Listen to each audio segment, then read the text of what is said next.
کہ تم سے افضل کوئی دوسری مخلوق نہیں ہو سکتی، تو تم تمام ان چیزوں کے نام بتاؤ جن کو میں نے تمہارے پیش نظر کر دیا ہے۔ ملائکہ نے عرض کی، اے اللہ تو ہر نقص و عیب سے پاک ہے، ہمیں تو بس اتنا ہی علم ہے جو تو نے ہمیں عطا فرما دیا ہے، اس کے سوا ہمیں اور کسی چیز کا کوئی علم نہیں۔ ہم بالیقین یہ جانتے اور مانتے ہیں کہ بلا شبہ علم و حکمت کا خالق و مالک تو صرف تو ہے۔ پھر اللہ تبارک و تعالیٰ نے حضرت آدم علیہ السلام سے مخاطب ہو کر فرمایا کہ اے آدم تم ان فرشتوں کو تمام چیزوں کے نام بتا دو۔ تو حضرت آدم علیہ السلام نے تمام اشیاء کے نام اور ان کی حکمتوں کا علم فرشتوں کو بتا دیا، جس کو سن کر فرشتے متعجب و محو حیرت ہوئے۔ اللہ تعالیٰ نے فرمایا، فرشتوں کیا میں نے تم سے یہ نہیں کہا تھا کہ میں آسمان و زمین کی تمام چھپی ہوئی چیزوں کو جانتا ہوں؟ اور تم جو اعلانیہ یہ کہتے تھے کہ آدم علیہ السلام فساد برپا کریں گے، اس کو بھی میں جانتا ہوں، اور تم جو خیالات اپنے دلوں میں چھپائے بیٹھے ہو کہ کوئی مخلوق تم سے بڑھ کر افضل نہیں ہو سکتی، میں تمہارے دلوں میں چھپے ہوئے ان خیالات کو بھی جانتا ہوں۔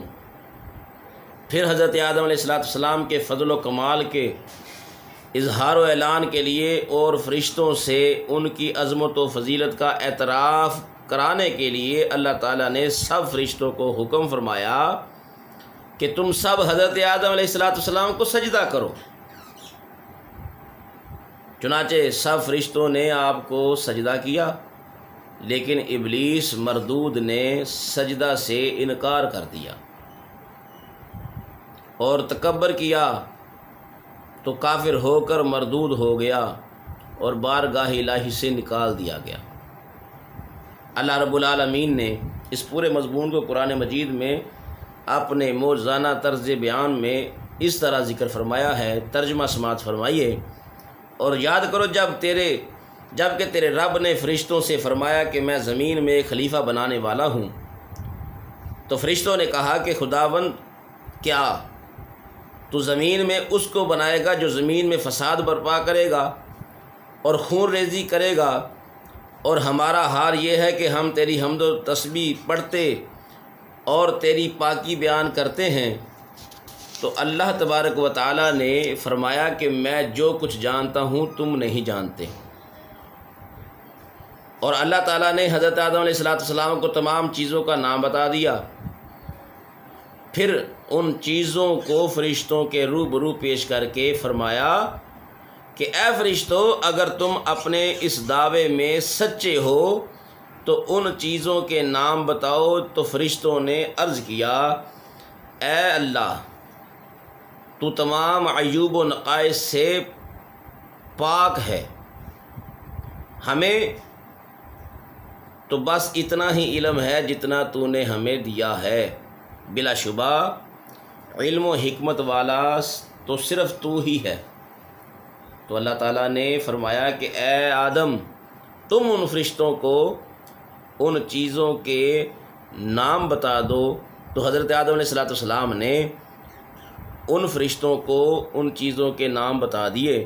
تو اس وقت اللہ تعالیٰ نے فرشتوں سے فرمایا کہ میں نے تم سے یہ نہیں فرما دیا تھا کہ میں آسمانوں اور زمینوں کی تمام چھپی ہوئی چیزوں کو جانتا ہوں؟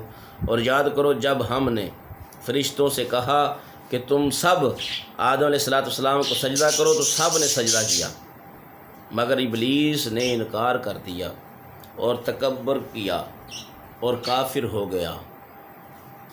تکبر ساری نیکیاں ضائع کر دیتا ہے۔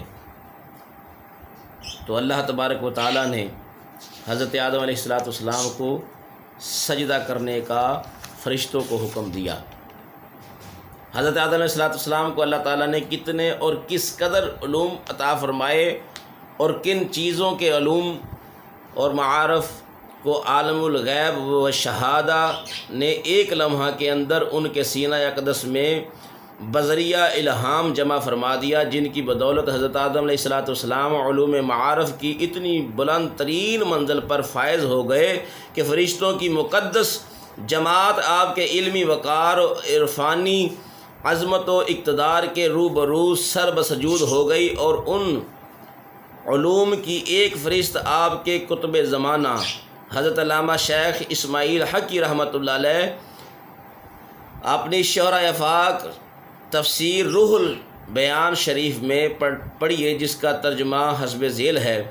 وہ فرماتے ہیں کہ اللہ تعالیٰ نے حضرت آدم علیہ السلام کو تمام چیزوں کے نام بتائے اور تمام زبانوں میں سکھا دیا، اور ان کو تمام ملائکہ کے نام اور تمام اولاد آدم کے نام اور تمام حیوانات و نباتات جمادات کے نام اور ہر چیز کی صنعتوں کے نام اور تمام شہروں اور تمام بستیوں کے نام بتا دیے۔ یعنی کائنات میں ہر چیز جو تھی اللہ تبارک و تعالیٰ نے آدم علیہ السلام کو سکھا دی۔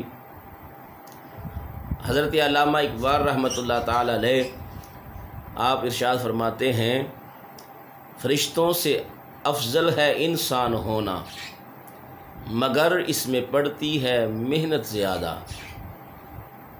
تو سامعین و ناظرین،